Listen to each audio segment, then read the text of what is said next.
एक पति ने पहले अपनी पत्नी का गला दबाया।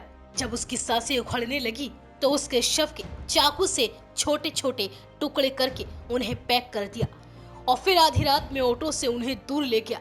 कुछ भाग को जला दिया तो कुछ को दफना दिया। हत्या की यह खौफनाक वारदात मध्य प्रदेश के भोपाल से सामने आई है। यहाँ की रहने वाली 22 साल की सानिया खान 21 मई को गायब हो गई थी। उसके मायके के लोगों ने पुलिस में शिकायत दर्ज कराई थी। इस घटना के बाद से ही सानिया का पति नदीमुद्दीन उर्फ मुन्ना भी गायब था। बाद में पुलिस ने उसे हिरासत में लिया तो नदीम ने शनिवार को पत्नी सानिया खान की हत्या करने की बात कबूल कर ली। उसने पुलिस के सामने जो खुलासे किए उसे सुनकर पुलिस भी दंग रह गई। इस पूरे मामले में शुरुआती पूछताछ में सामने आया है कि सानिया नानी के घर परवा खेड़ा में रहती थी। सानिया की शादी वहीं रहने वाले नदीम से साल 2020 में हुई थी। नदीम ऑटो चलाने का काम करता है और शादी के वक्त दहेज में जरूरत के तमाम सामान दिए गए थे। इसके बाद भी नदीम ने शादी के 5 दिन बाद से ही बाइक की मांग करनी शुरू कर दी थी। वह आए दिन सानिया को घर से निकाल दिया करता था। नदीम पहले भी चरित्र संदेह के चलते कई बार सानिया के साथ मारपीट कर चुका था, लेकिन इस बार नदीम ने सानिया को उसके मायके से मिलने के लिए बुलाया और इस पूरी घटना को अंजाम दे डाला।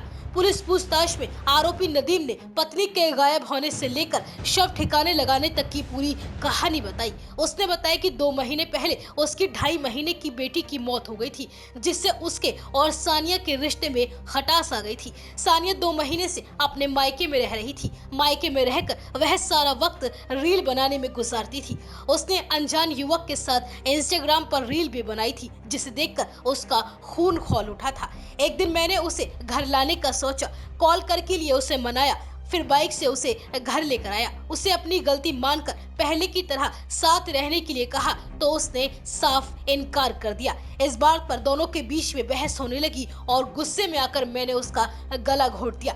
बाद में ऑटो से शव लेकर 2 किलोमीटर दूर अरवलिया खंती पहुंचा। घर से निकलते वक्त साथ में मैंने चाकू और फावड़ा भी रख लिया था। पहले शव को कचरा खंती में जलाने की कोशिश की। जब उसका शव नहीं जला तो दफनाने का प्रयास किया।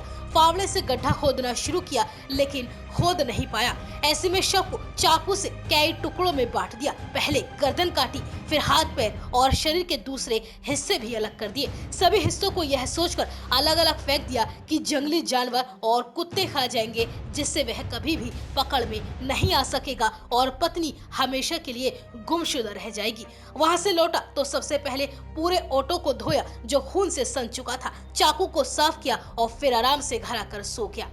आरोपी नदीम ने पुलिस को बताया कि सानिया की गलती की वजह से 2.5 महीने पहले उसकी 2.5 महीने की बेटी की गर्म पानी में गिरने से मौत हो गई थी। तब सानिया ने अपनी गलती नहीं मानी थी और इस बात को लेकर दोनों में विवाद होते रहे। कुछ दिन बाद सानिया उसे छोड़कर अपने मायके चली गई। उसके मामा मामी वापस भेजने के लिए उसे राजी नहीं थे। कई बार मैंने उसे मनाने का प्रयास किया, लेकिन वह मानने को तैयार नहीं थी। उसका कैरेक्टर भी सही नहीं था और वह एक लड़के से बात भी करने लगी थी।